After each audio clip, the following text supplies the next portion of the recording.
नमस्ते। Divine journey में आप सभी का स्वागत है। सीता का जन्म।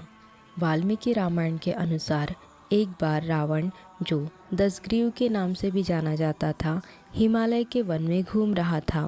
तभी उसने ब्रह्मर्षि कुशध्वज की अत्यंत सुंदर पुत्री वेदवती को ऋषि प्रोक्त विधि से तपस्या में संलग्न देखा। उसे देखकर वह काम मोहित हो गया। उसने वेदवती से उसकी तपस्या करने का कारण पूछा। जब उसने बताया कि उसके पिता तीनों लोगों के स्वामी भगवान विष्णु से उसका विवाह कराना चाहते थे, किंतु बलाभिमानी दैत्यराज शंभु द्वारा उनकी हत्या कर दी गई। अंततः उसने अपने पिता के मनोरथ को पूरा करने के लिए भगवान नारायण को पति के रूप में पाने की प्रतिज्ञा की है, इसलिए वह यह महान तप कर रही है। यह सब जान लेने पर भी रावण ने उसे अपनी पत्नी बनाने का प्रलोभन कई बार दिया, किंतु वह व्यर्थ गया। जब वह नहीं मानी, तब रावण ने अपने हाथों से उसे केश पकड़ लिए। इस पर क्रोधाभिभूत हो वेदवती ने अपने हाथों से अपने केशों को मस्तक से अलग कर दिया।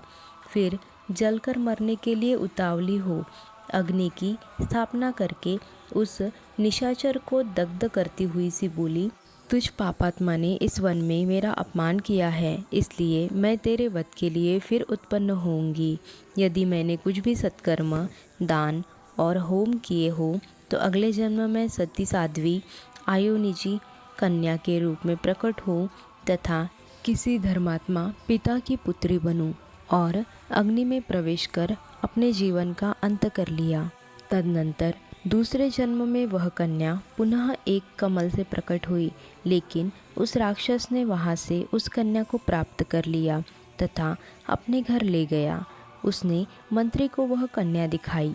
बालक बालिका के लक्षणों को जानने वाले उस मंत्री ने कन्या को अच्छी तरह देखकर रावण को बताया, यह सुंदर कन्या यदि घर में रही तो आपकी मृत्यु का कारण होगी। इस पर रावण ने उसे समुद्र में फेंक दिया। तत्पश्चात वह कन्या समुद्र में बहती हुई राजा जनक के यज्ञ मंडप के मध्यवर्ती भूभाग में जा पहुंची।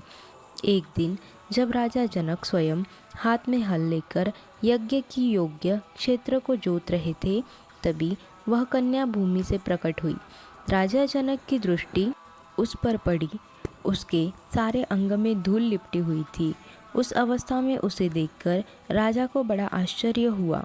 उन दिनों उनके कोई संतान नहीं थी, इसलिए स्नेहवश राजा जनक ने उसे अपनी पुत्री के रूप में स्वीकार कर लिया और उसे पुण्यकर्म परायणा बड़ी रानी को सौंप दिया।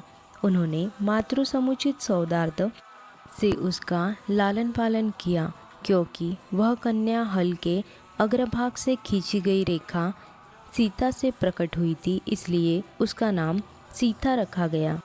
आशा करते हैं वीडियो आपको पसंद आया होगा। वीडियो को लाइक, शेयर और सब्सक्राइब करके कमेंट ज़रूर करिएगा।